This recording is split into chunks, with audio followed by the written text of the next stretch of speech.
Bonjour, bonsoir, bien-aimés frères et sœurs. Me voici aujourd'hui pour la 13e vidéo. Ce soir, nous allons parler de divorce. Un sujet peut-être pas beaucoup discuté dans le milieu chrétien, mais qui n'est pas rare, qui existe quand même. Oui, le divorce existe au niveau des couples chrétiens d'aujourd'hui. Avant de commencer, je vais faire une petite prière. Que le Seigneur me guide tout au long de cet enregistrement. Que son esprit soit la seule base de mon inspiration. Qu'il me protège contre toute distraction venant de l'ennemi. Aussi que cette parole soit pour ceux qui vont l'écouter une source d'enrichissement.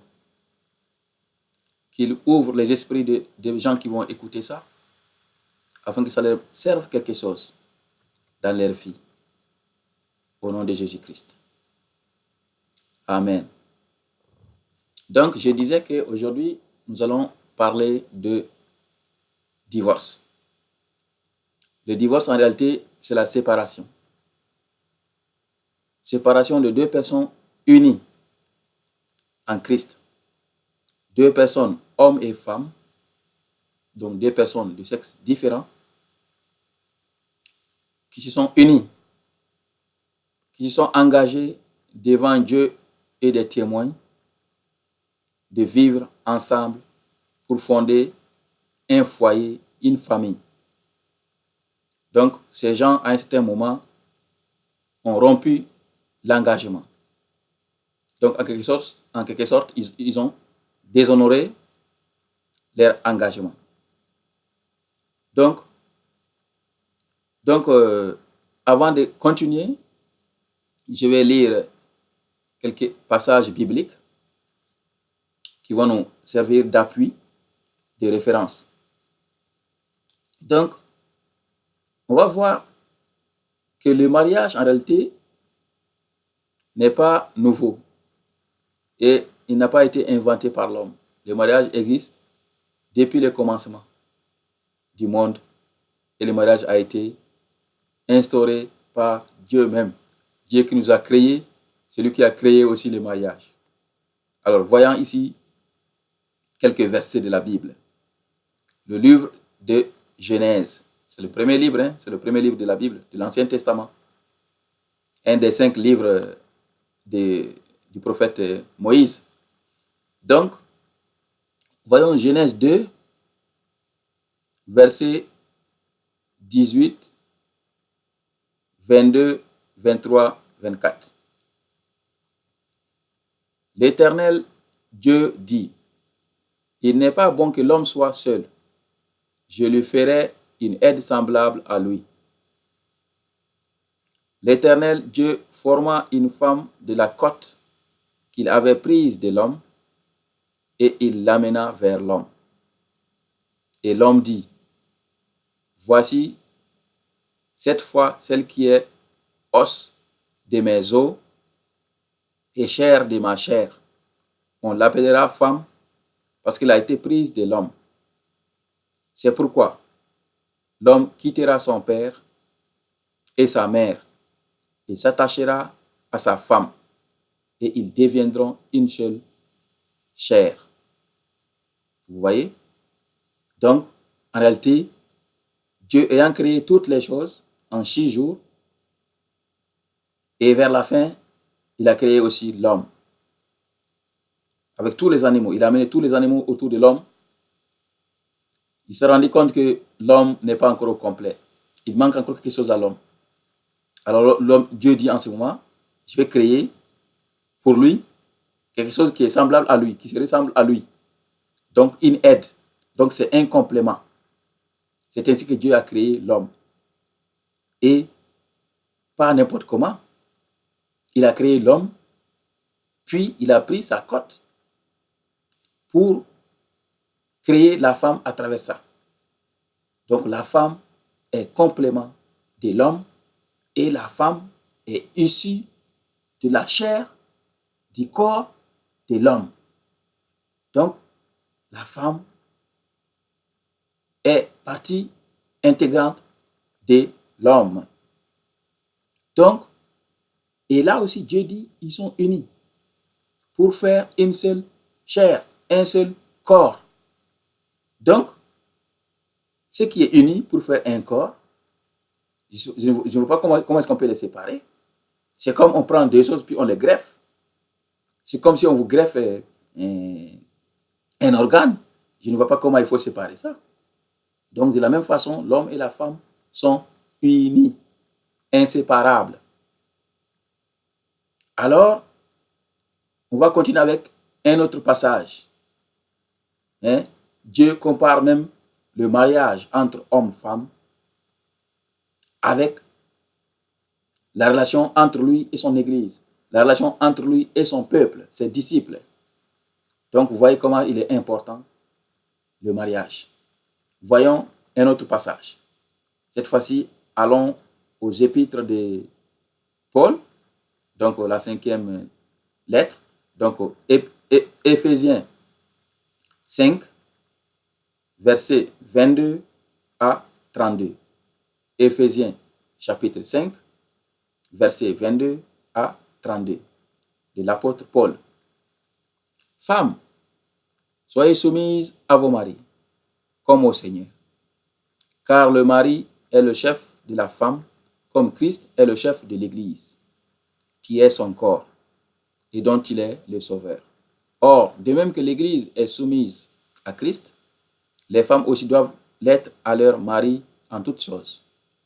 Marie, aimez vos femmes, comme Christ a aimé l'Église, et s'est livré lui-même pour elle, afin de la sanctifier par la parole, après l'avoir purifiée par le baptême d'eau, afin de faire paraître devant lui cette Église glorieuse, sans tache, ni ride, ni rien de semblable, mais sainte et irrépréhensible.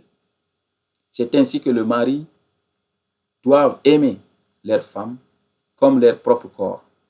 Celui qui aime sa femme s'aime lui-même.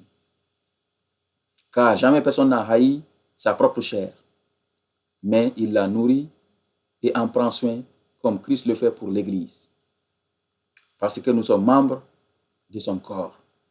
C'est pourquoi l'homme quittera son père et sa mère et s'attachera à sa femme, et les deux deviendront une seule chair. Ce mystère est grand. J'ai dit cela par rapport à Christ et à l'Église. Vous voyez? Donc, ça reprend les paroles de l'Éternel lui-même, de Dieu lui-même, qui plus haut a dit que l'homme et la femme mariés forment une seule chair, un seul corps. Donc, vous voyez, là, l'apôtre compare ça à la relation entre Christ et l'Église. C'est très fort. Donc, en séparant un couple marié, c'est comme on sépare Christ de l'Église. L'Église qui est son corps. L'Église, c'est le corps de Christ, qui est composé de plusieurs membres. Comme par exemple, les ministères, il y a 5 ministères. Apôtres, prophètes, évangélistes, pasteurs et enseignants. Ils se complètent. Quand ça manque un membre, il manque quelque chose au corps tout entier. De la même façon, l'homme et la femme sont unis. Alléluia. Donc, j'espère que vous mesurez ici l'ampleur de la chose. Donc, quand on est unis pour toujours. On ne doit pas se séparer. On est unis pour toujours, à vie. Donc, voyons encore un autre passage. Romains 7, toujours l'apôtre Paul, cette fois-ci l'épître aux Romains. Romains chapitre 7, versets 2 et 3. Ainsi, une femme mariée est liée par la loi à son mari tant qu'il est vivant. Mais si le mari meurt, elle est dégagée de la loi qu'il a liée à son mari. Si donc, du vivant de son mari, elle devient la femme d'un autre homme, elle sera appelée adultère. Mais si le mari meurt, elle est affranchie de la loi, de sorte qu'elle n'est point adultère en devenant la femme d'un autre. Vous voyez? Donc, ça veut dire qu'on est liés. Hommes et femmes qui sont mariés sont liés à vie. Rien ne peut les séparer. Il y a une condition qui se pose ici, la mort. Lorsque l'homme meurt, la femme peut se remarier. Quand la femme meurt, l'homme peut se remarier. Donc ça veut dire quoi? Tant qu'on est en vie et qu'on est marié, on doit rester ensemble. Ça veut dire quoi? Il faut régler les conflits, les litiges, tout problème qui peut survenir, il faut les surmonter à travers la Bible, à travers la parole de Dieu, à travers les prières. Parce que les mariages en général sont toujours combattus. Les couples sont combattus, les couples en Christ. Satan n'aime pas ça. Satan n'aime pas qu'on se marie. Tout ce qu'il veut est qu'on reste comme ça, vagabond, prostitué, drogué, dans les rues pour commettre des meurtres. Satan veut détruire le monde, comme on le sait. Satan n'a jamais aimé le monde. Il connaît son fin. Satan connaît sa fin. C'est le temps de feu de soufre. Hein? C'est l'enfer, la deuxième mort. Donc Satan ne veut pas aller là-bas seul. Il veut aller là-bas avec tout le monde. Donc, à nous d'être prudents. On ne doit pas accepter cela. Donc, le divorce est un péché. C'est un péché comme tout autre. On va même voir plus tard que le divorce, il est dans les 10 commandements de Dieu. Donc, on va enchaîner encore avec un autre passage. Cette fois-ci, c'est le Seigneur Jésus-Christ. On va voir dans le livre de Matthieu, chapitre 19, versets 3 à 9. Matthieu 19, 3 à 9. Les pharisiens l'abordèrent et dirent pour l'éprouver: est-il permis à un homme de répudier sa femme pour un motif quelconque? Il répondit, Jésus: n'avez-vous pas lu que le Créateur, au commencement, fit l'homme et la femme, et qu'il dit: c'est pourquoi l'homme quittera son père et sa mère, et s'attachera à sa femme, et les deux deviendront une seule chair. Ainsi, ils ne sont plus deux, mais ils sont une seule chair. Que l'homme donc ne sépare pas ce que Dieu a joint. Pourquoi donc, lui dirent-ils, Moïse a-t-il prescrit de donner à la femme une lettre de divorce et de la répudier? Il leur répondit: c'est à cause de la dureté de votre cœur que Moïse vous a permis de répudier vos femmes. Au commencement, il n'en était pas ainsi. Mais je vous dis que celui qui répudie sa femme, sauf pour infidélité, et qui épouse une autre femme, commet un adultère. Là, c'est le Seigneur. Les pharisiens qui se prenaient pour experts de la loi, experts de la parole de Dieu. Ici, ils étaient en train d'éprouver le Seigneur, comme le tendre des pièges, pour voir ce qu'il allait dire à propos du divorce. Alors, il a été très clair avec eux que le divorce n'est pas autorisé. Ils ont même dit pourquoi Moïse l'avait autorisé. Ben, le Seigneur lui a dit, Moïse a fait ça sans choix, parce qu'il n'a pas eu le choix. Parce qu'on le sait, Moïse était vraiment à la tête de gens têtus, rebelles. Alors, à un certain moment, Moïse il n'en pouvait plus. Ben, il les a laissés faire. Mais cela ne veut pas dire que ça plaît à Dieu. Donc voilà, on dit que ne séparez pas ce que Dieu a uni. Effectivement, comme on a dit ça en haut plus haut, on ne doit pas séparer ce que Dieu a uni. Deux personnes mariées sont unies par Dieu, car ils ont pris l'engagement devant Dieu et ses témoins de vivre ensemble pour le pire et le meilleur. Donc, on ne peut pas se séparer. Et après la mort qui a été citée là plus haut, une deuxième condition ici maintenant, et c'est d'ailleurs la dernière, est que l'homme peut divorcer de sa femme seulement si cette dernière le trahissait. Donc, si la femme commet l'adultère, c'est-à-dire la femme mariée couche avec un autre homme, donc elle a des relations conjugales hors mariage. En ce moment, l'homme peut la mettre dehors. Ça, c'est la condition donnée par le Seigneur. Cela ne veut pas dire que systématiquement, on divorce quand notre femme nous trahit. Mais lorsqu'on est incapable de l'oublier, lorsqu'on est incapable de la pardonner, en ce moment, on peut la faire sortir, on peut la divorcer. Là, ce n'est plus un péché. À part la mort, l'adultère, un homme ne peut pas laisser sa femme. Et à part la mort, une femme aussi ne peut pas quitter son mari. Donc, voyons encore, toujours et le Seigneur, cette fois-ci Matthieu chapitre 5, verset 32. Mais moi, je vous dis que celui qui répudie sa femme, sauf pour cause d'infidélité, l'expose à devenir adultère. Et que celui qui épouse une femme répudiée commet un adultère. Voilà, ça reprend ce qu'il a dit tout à l'heure. Et si un homme abandonne sa femme, qui n'a pas commis d'adultère, on l'expose à être adultère.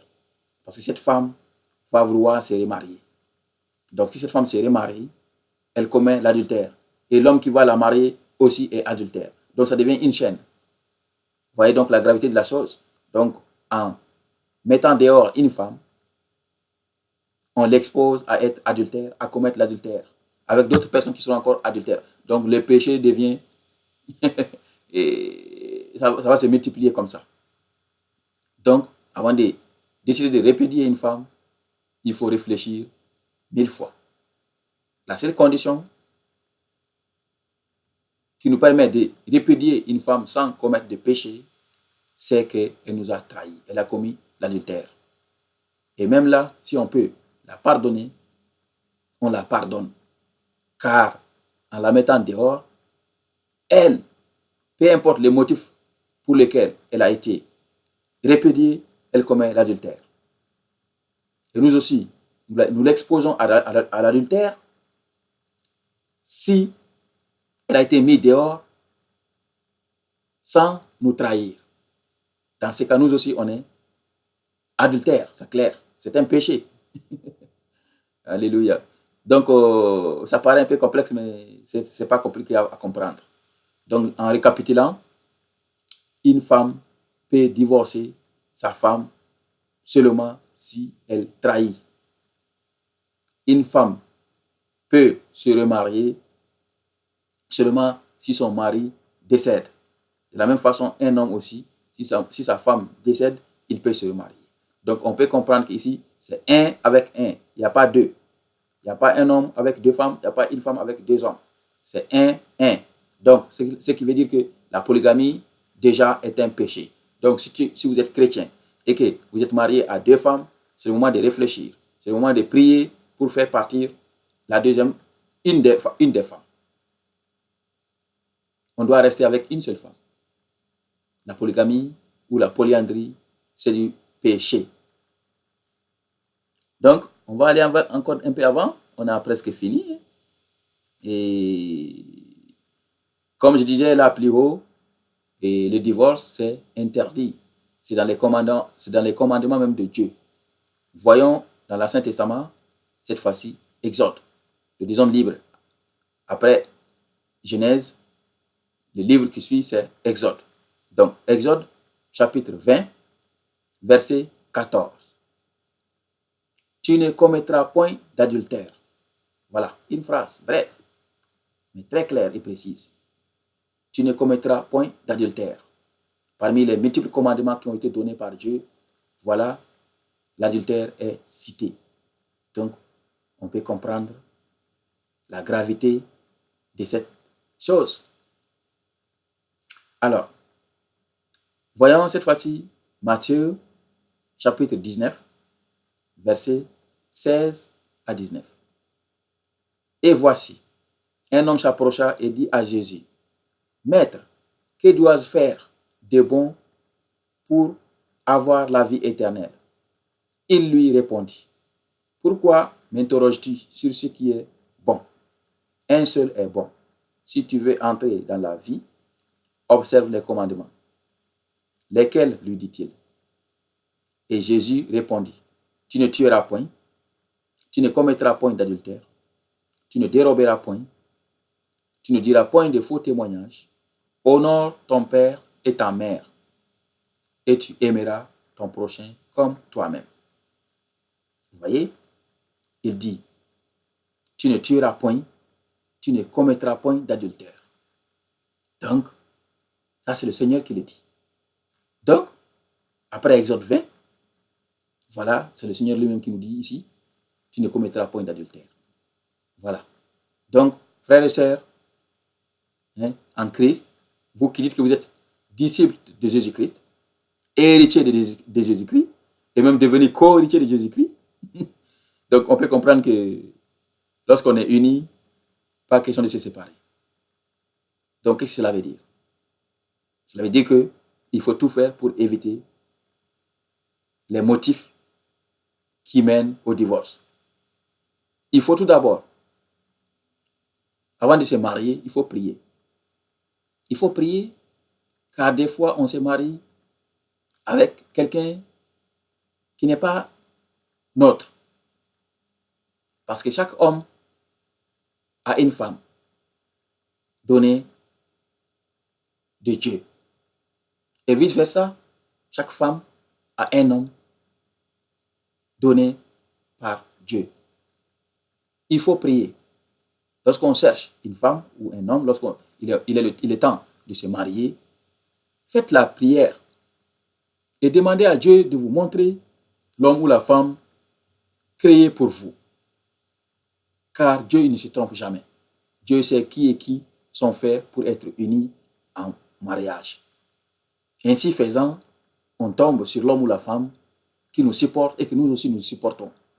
Les épreuves ne manquent pas dans la vie.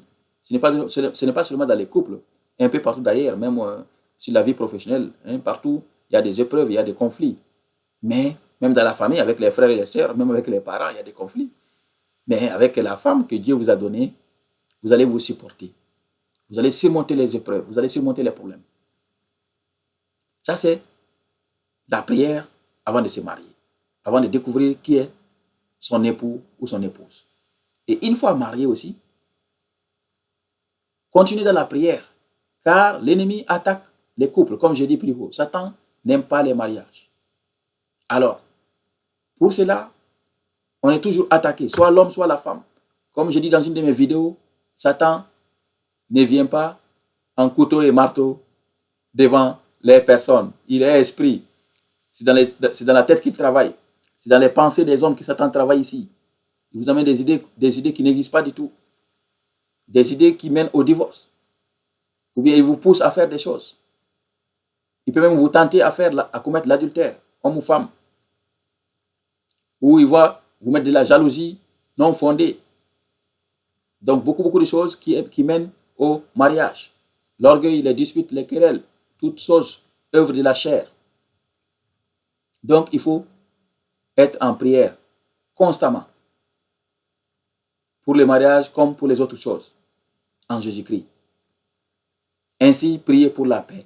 Pour la paix du couple. Et priez aussi pour que l'amour soit un vrai amour, l'amour réel. Car l'amour mondain, l'amour qui est basé sur les choses de ce monde, finit. Mais l'amour réel est inconditionnel, inaltérable. L'amour qui vient du ciel, l'amour de Dieu. Car c'est l'amour que Dieu a pour nous. Dieu ne regarde pas qui nous sommes, comment nous sommes. Dieu regarde l'amour. Il nous aime de façon inconditionnelle. Et cet amour ne finit jamais. Donc priez pour que Dieu vous donne le vrai amour. Que votre couple soit fondé sur le vrai amour de Dieu. Ainsi, on ne prend pas compte des choses de par-ci par-là. On voit seulement l'amour. Donc, c'est le message que j'avais pour vous aujourd'hui. Et s'il y a des conflits, il faut les régler sur la base de la parole de Dieu. La Bible, qu'est-ce que dit la Bible?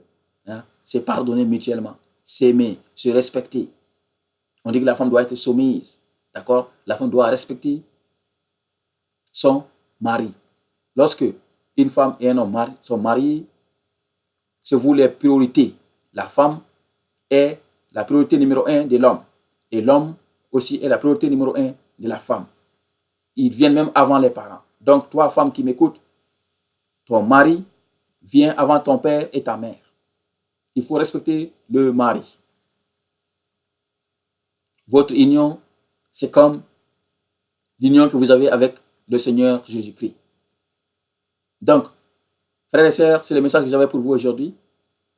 J'espère que ça clarifie un peu hein, certaines personnes concernant le mariage. Et pour ceux d'entre vous qui êtes déjà en couple, je vous souhaite heureux ménage, que le Seigneur soit avec vous, qu'il bénisse votre couple. Et pour ceux qui sont encore célibataires, je vous souhaite aussi, dans le Seigneur, de rencontrer l'homme ou la femme faite pour vous. Au nom de Jésus-Christ, soyez bénis. Amen.